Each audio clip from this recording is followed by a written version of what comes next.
Good afternoon, everyone, and welcome to the Assembly Committee on Health and Human Services. Madam Secretary, will you please call the roll? Assemblywoman Benitez Thompson. Here. Assemblywoman Black. Here.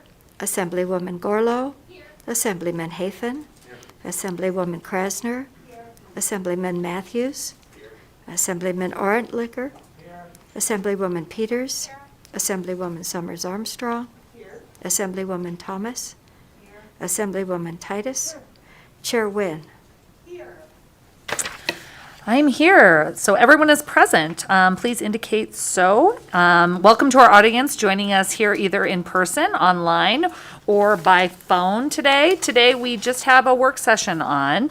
At this time, several housekeeping. I know you're all used to hearing this over and over and over again, but for all individuals that are present in our meeting room, please always keep your face covering on and maintain social distancing. Additionally, members of the public may still provide testimony in various ways, all of which are listed on the agenda.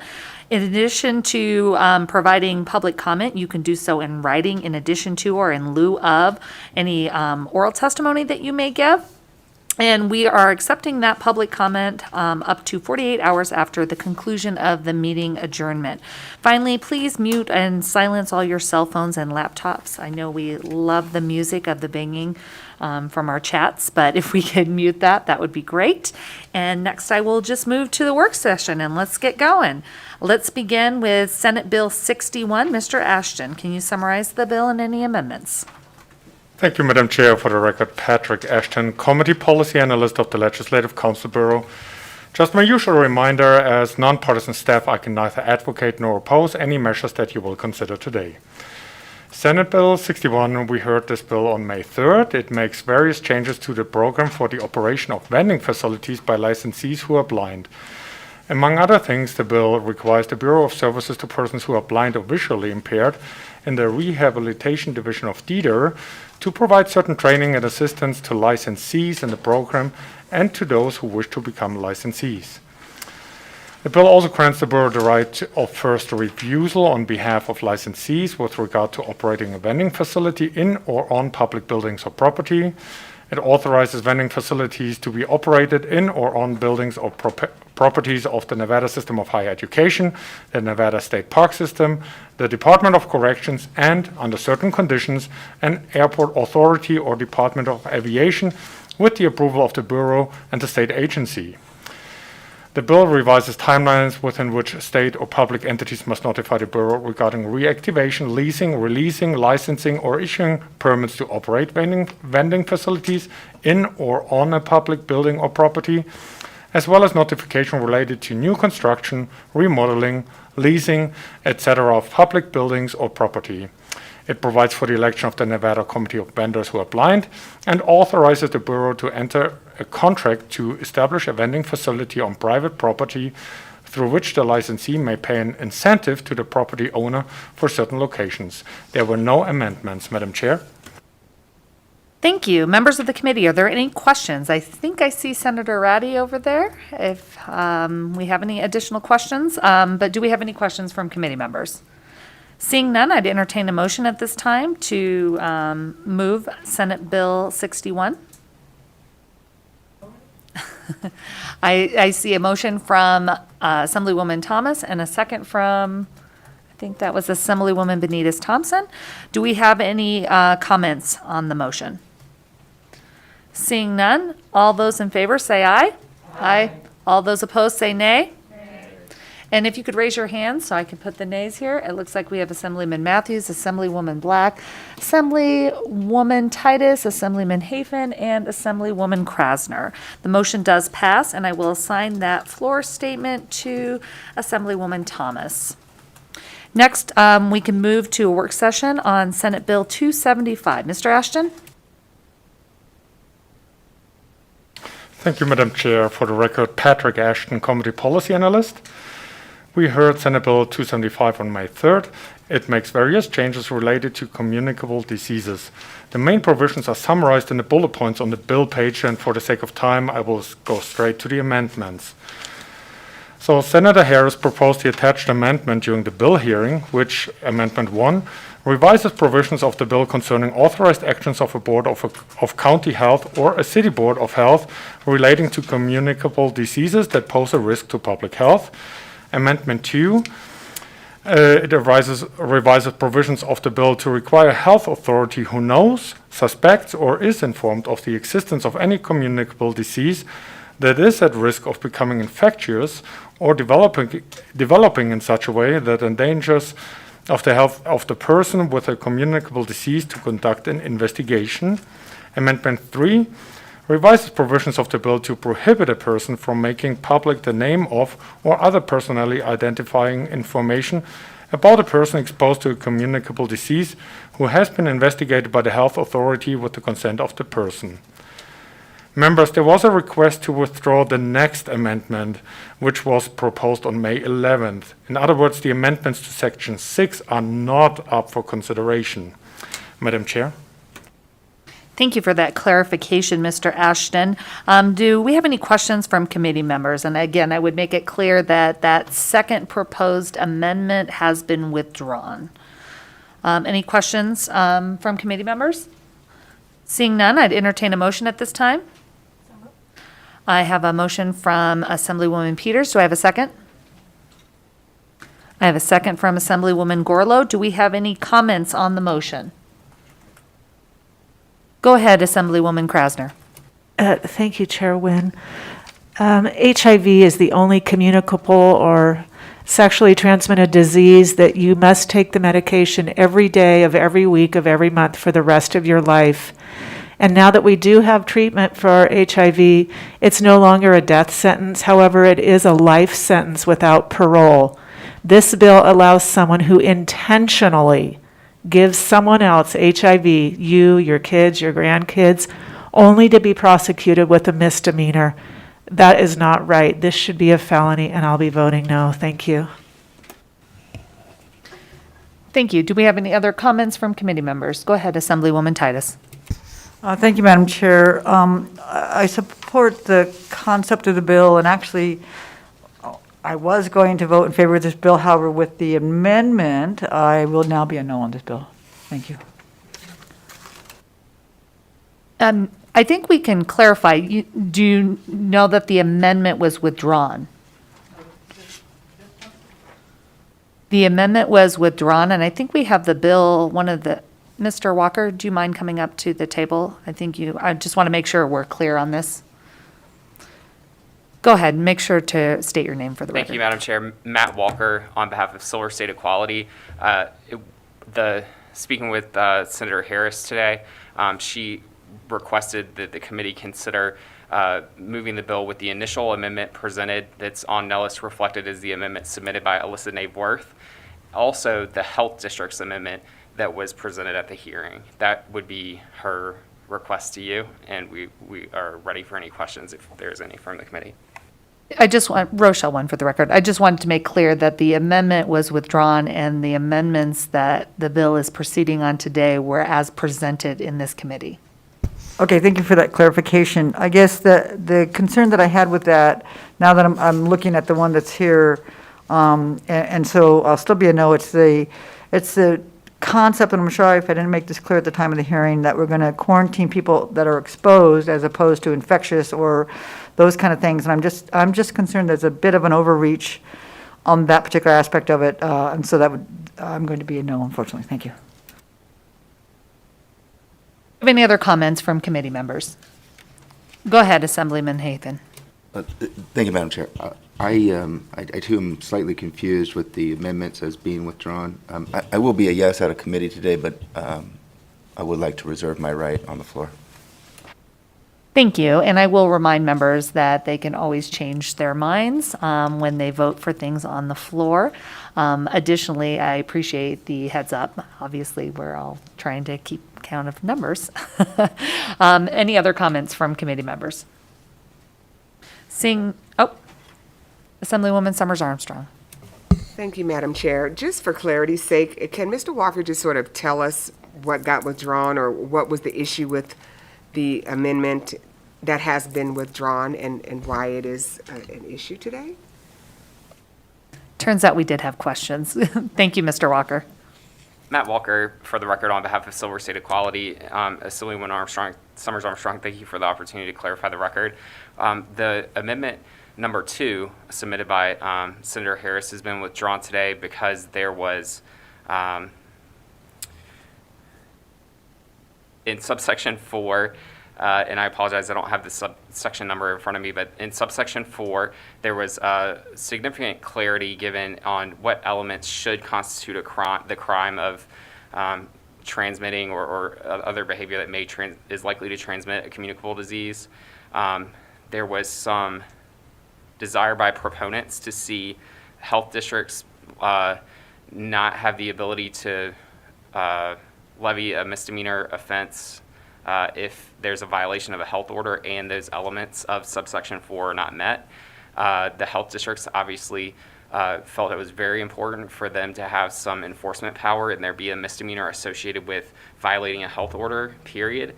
And after a lot of great discussion with your committee staff and LCB, Mr. Ashton and others, there was simply no way to meet in the middle on that language.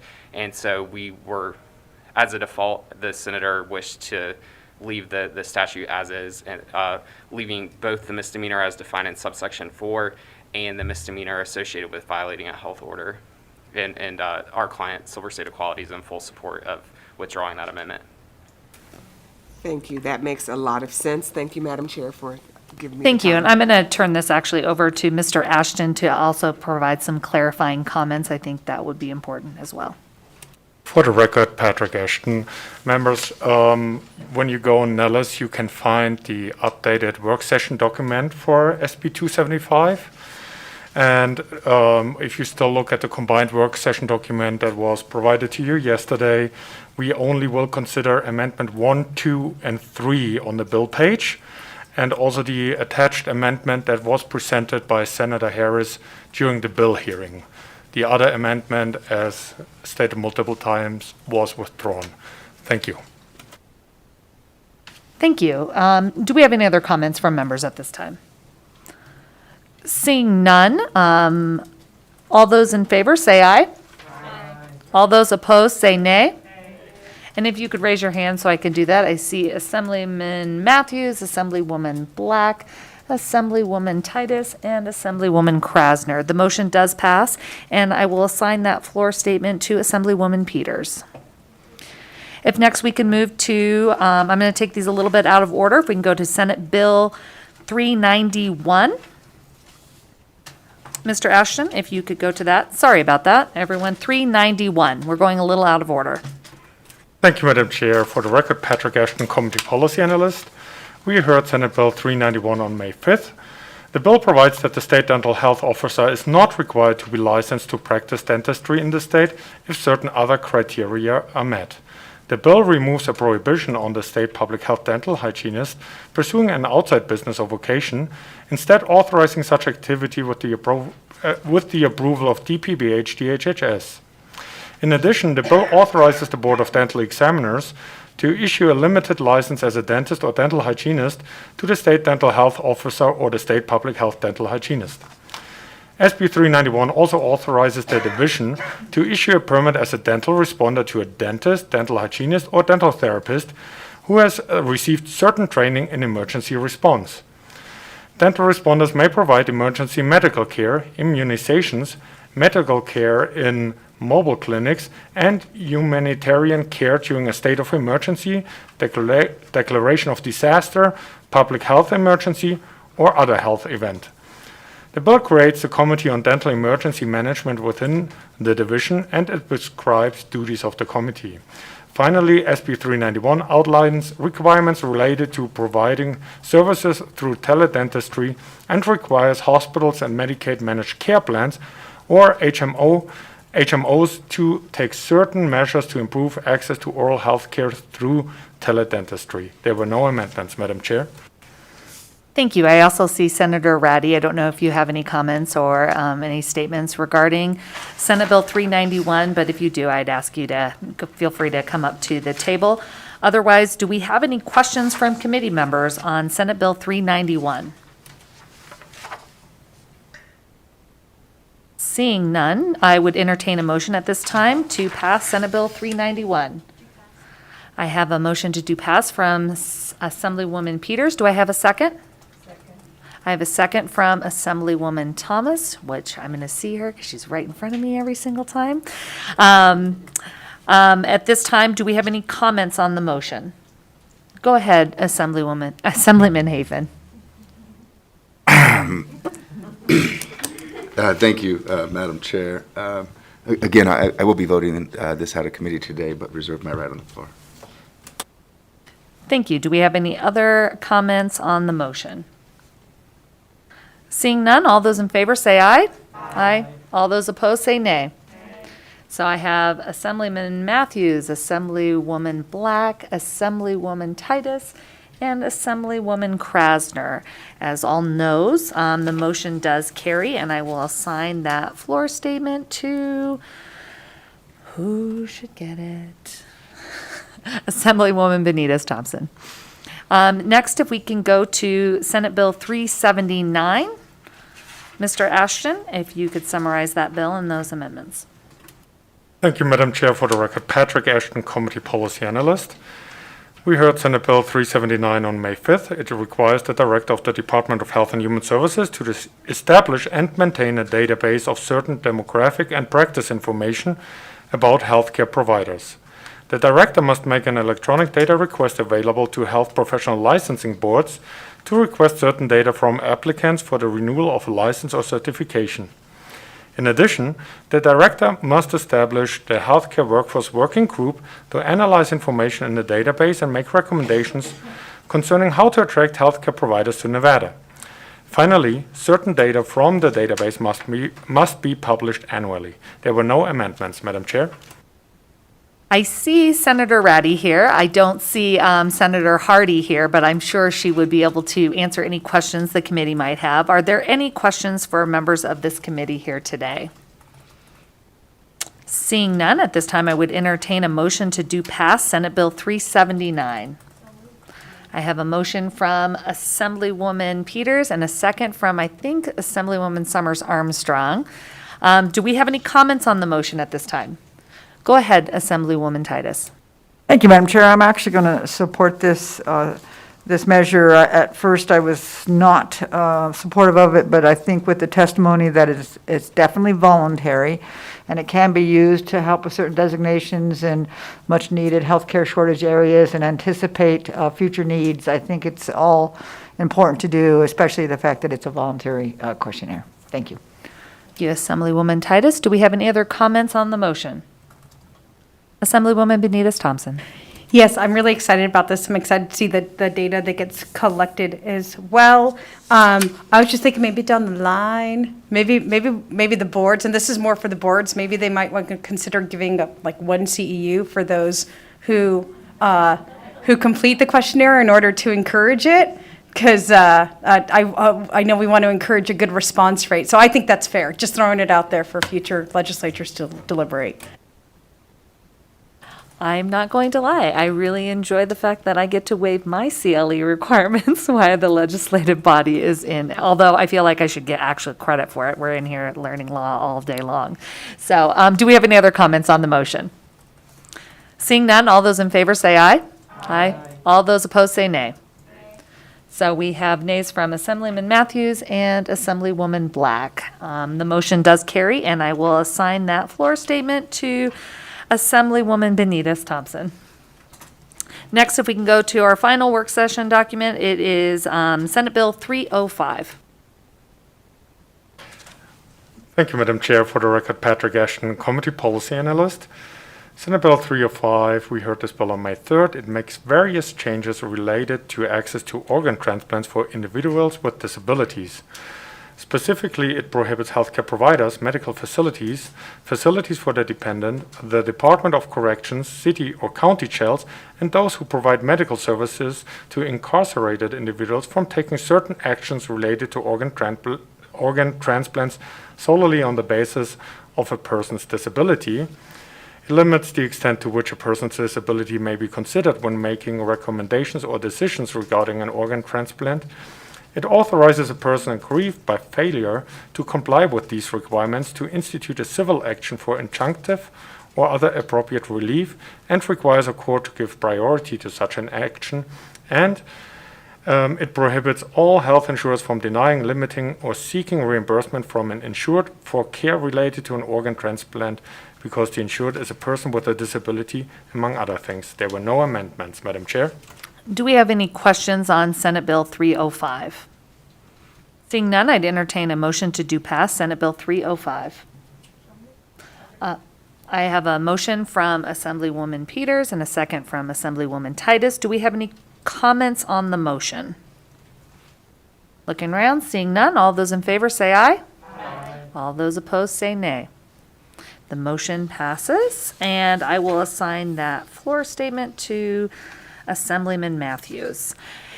At this time, that concludes our work session part of the agenda, and I will move to public comment. Again, as we begin public comment, a reminder to those providing public comment either in person or on the phone, please clearly state your name for the record and spell it and limit your comments to 2 minutes. I'm looking around the room and seeing no public comment in the room. Broadcast services, if we can go to the lines. To participate in public comment, please press *9 now to take your place in the queue.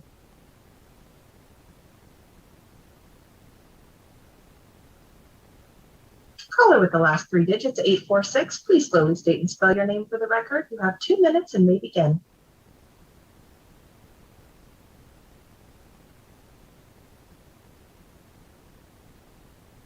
Caller, please press *6 to unmute. Hello, good afternoon. Can you hear me? Yes, we can. Please go ahead.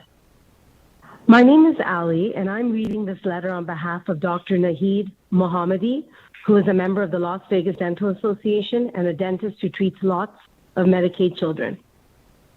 Section 1 of SB 391 is associated with the financial and ethical scandal.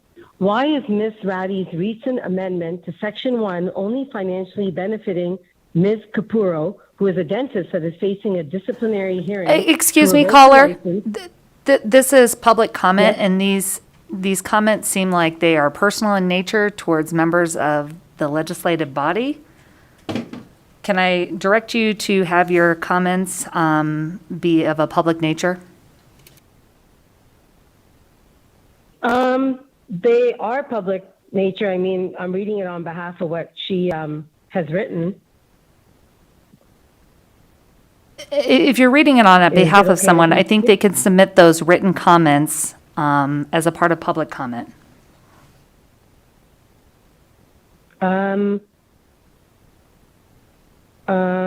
Okay. I guess that's fine.